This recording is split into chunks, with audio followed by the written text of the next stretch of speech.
Bom, boa tarde, Cleiton, boa tarde, Lucas. Eu sou o Carlos Eduardo Martins Pena. Eu sou o Gabi Fernando Souza Dias. Sou Vinícius Stuck. A gente está aqui apresentando um trabalho de estrutura de dados da PS. Alguém conseguiria me dar um exemplo de estrutura de dados para a gente exemplificar a importância dele? Tá, a gente pode pensar numa estrutura de dados que a gente utiliza bastante. Pode ser que eu mesmo, antes de perceber que era uma estrutura de dados rodando ali por baixo, é a questão da agenda telefônica que a gente tem no nosso celular. Ela é basicamente uma estrutura de dados que a gente consegue ter um gerenciamento otimizado, melhor, né, para fazer uma busca. Porque como já vem ordenado de ordem alfabética, a gente tem meio que um desempenho melhor, né? Porque a gente pode pesquisar tipo, qualquer pessoa e já retorna pra gente. Exatamente. Imagina, tipo, buscar João. Você já você já vai para a letra da pessoa e busca um grupo de elementos menores, né? Um grupo de dados melhores. Você já utiliza muito tempo. Exatamente. Sim. Então, um outro exemplo que a gente pode dar com outras estruturas de dados é um site, vamos colocar Facebook, colocar login e cadastro. Quais estruturas de dados você usaria para login e cadastro, Vinícius? Para o login, acho que o mais correto seria utilizar o ArrayList, né? O ArrayList ele proporciona uma busca muito rápida, muito simples, né? A gente coloca ali o que a gente quer buscar, retorna o índice já para a gente. Mas na parte de cadastro ali ele fica um pouco mais complicado, porque se a gente quiser adicionar um novo usuário, né? Fazer um cadastro novo, a gente vai ter que redimensionar todo esse ArrayList para poder adicionar esse usuário. É muito trabalhoso, demanda muita... E na questão de busca, o linked list teria que percorrer todo o vetor. Aí já não seria tão eficiente para o ArrayList. Você tem Mas o linked list para o cadastro seria o ideal, né? É o que melhor casa, o melhor dos dois mundos é a tabela hash, né? Para simplificar bem, a gente utiliza ela no ArrayList e esse ArrayList tem vários linked lists. Vamos colocar, por exemplo, nesse caso aí, poderia ser usado um ArrayList com as letras do alfabeto, sendo 26 índices, cada um representa uma letra do alfabeto, e cada índice tem um linked list. Com usuários dali daquele... Sim, que quando a gente fosse fazer a busca, a gente já iria na letra do usuário e percorreria menos elementos. E quando fosse fazer a inserção de dados, a gente não teria que ficar redimensionando. A gente só adiciona dentro do linked list, não dá Sim. Outra estrutura de dados muito legal são os grafos. Alguém quer dar um exemplo de um grafo? O grafo que a gente pode dar um exemplo é a árvore de decisão, né? Ela se assemelha muito com uma árvore genealógica, né? Em termos de estrutura, desenho, né? Ela tem um ponto inicial ali e ela vai percorrendo através de nós ali para tomar uma decisão mais adequada, né? A gente pode pensar no dia a dia de uma árvore de decisão, poderia ser um consultório médico, onde o paciente chega com um problema, pode ser uma dor de cabeça. Então a gente tem um primeiro ponto inicial, seria o nó raiz, né? Seria essa dor de cabeça, então o médico já pode descartar um lado ali que fala sobre quebrei o pé, tá com dor de cabeça e não tá com o pé quebrado. Exato. Então ele, através de perguntas, que seriam os nós, ele vai redirecionando, né? Vai filtrando também para poder ter um diagnóstico ali, que seria a folha da árvore de decisão. Um outro lugar muito legal para os árvores de decisão são os bancos. Sim. Eles usam para filtrar o usuário deles, o cliente deles, o perfil do cliente deles.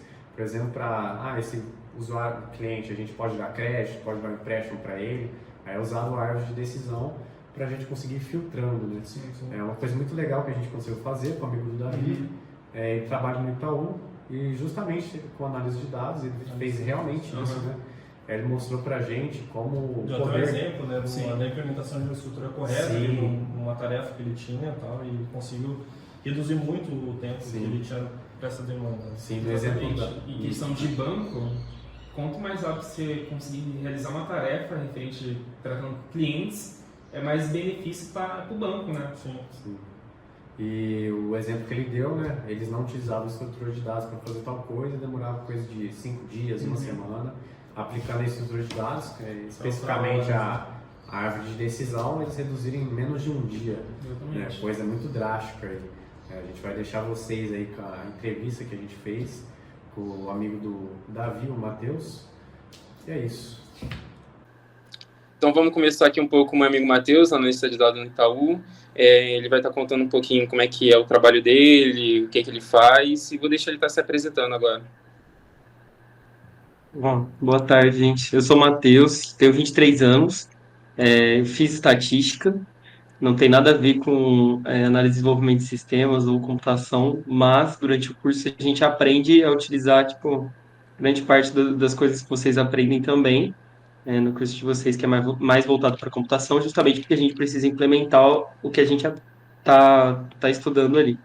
E aí, bom, atualmente eu sou analista de dados no Itaú, como o Davi falou, mas a minha atuação é mais voltada para ciência de dados, então eu atuo como ciência de dados na área de investimentos. Primeiramente, agradecer aí você por topar fazer a entrevista com a gente, Matheus. Fazer algumas perguntas para você, para ajudar aí a gente nesse projeto. Primeira pergunta: quais projetos de análise de dados você trabalhou que depende fortemente de estrutura de dados? E se tiver algum, você pode fornecer exemplos? Então, acho que assim, estrutura de dados, na verdade, é muito amplo, né? Quando a gente, tipo, tá estudando estrutura de dados, existem várias coisas que a gente pode ver, que nem listas, filas, tudo mais. E eu acho que quando você está trabalhando com isso na prática e programando, a gente acaba utilizando isso para pequenos processos, então acaba que tem tudo, basicamente. E aí, hoje em dia, o que eu mais trabalho é com modelos de árvore de decisão. Então, assim, é uma estrutura que a gente usa quase todas as vezes que a gente vai desenvolver modelo, porque ela supera vários desafios que os modelos tradicionais, que são um pouco mais antigos, que dependem, enfim, de fórmulas matemáticas um pouco mais complexas e não de uma estrutura de dados em si, precisam. Ela supera esses obstáculos. Então, você disse que a principal que você mais usa é a árvore, né, de tomada de decisão. Sim. E você poderia descrever alguma situação que essa estrutura, tipo, aprimorou significativamente a velocidade ou precisão de uma análise? Sei lá, usava alguma outra estrutura de dados, aí optou para usar a árvore, que, nossa, foi um boom, assim, melhorou muito. A gente tem um produto de dados dentro do banco, lá na nossa área, que chama máquina de clonagem, o nome é até interessante, né? Mas a ideia é que você consegue clonar um público no sentido de quer dizer, eu tenho uma boa parte das pessoas aqui que não tem um determinado produto, por exemplo, e uma outra parte das pessoas, uma amostra maior, menor, enfim, tanto faz, que tem esse produto. E é o que eu faço com essa máquina de clonagem. Eu junto esses dois públicos e no final ele me resulta nas pessoas que não têm esse produto, só que elas têm um perfil extremamente igual a quem tem. Então elas são pessoas muito propensas para você oferecer e ela aceitar, né? Então esse é todo o propósito dessa máquina.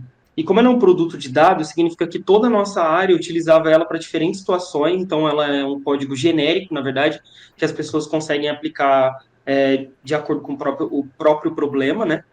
E antes, assim, acho que há pelo menos um ano atrás, a gente utilizava muito dos modelos tradicionais, porque esse processo todo ele depende de dois modelos. Primeiro é um modelo de propensão e depois é um modelo de clusterização, para a gente conseguir fazer a clonagem. Às vezes a gente precisa resolver um problema rápido, eu preciso soltar logo uma campanha para oferecer um determinado produto ou qualquer outro tipo de coisa, e quando a gente ia rodar, demorava demais, porque ele precisava ficar estimando todos os parâmetros eram muito grandes, a gente não conseguia garantir qualidade no modelo, precisava de uma análise muito maior, porque, assim, entrando em termos estatísticos, se você tem uma base de dados, você vai construir modelo para aquela base de dados, ele requer todo o processo, né?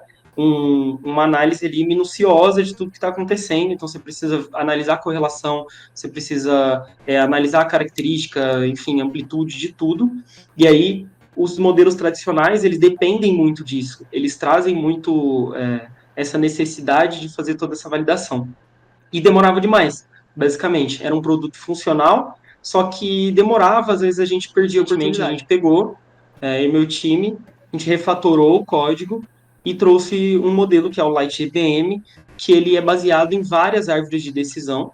E aí, com isso, a gente passou assim, de um processamento que, às vezes, dependendo do tamanho da base, do que você queria fazer, ele demorava de até uns 5 dias para ficar pronto, e agora, em algumas horas, umas 2 horas, você já tem o público. Então, assim, foi uma pequena modificação que a gente fez, o restante do código continua igual, o que muda foi ter implementado justamente essa estrutura de dados ali naquela parte, e aí a gente já conseguiu melhorar resultados, a gente já conseguiu melhorar a rapidez, a fluidez de todo o processo. Acho que isso foi bem legal, assim.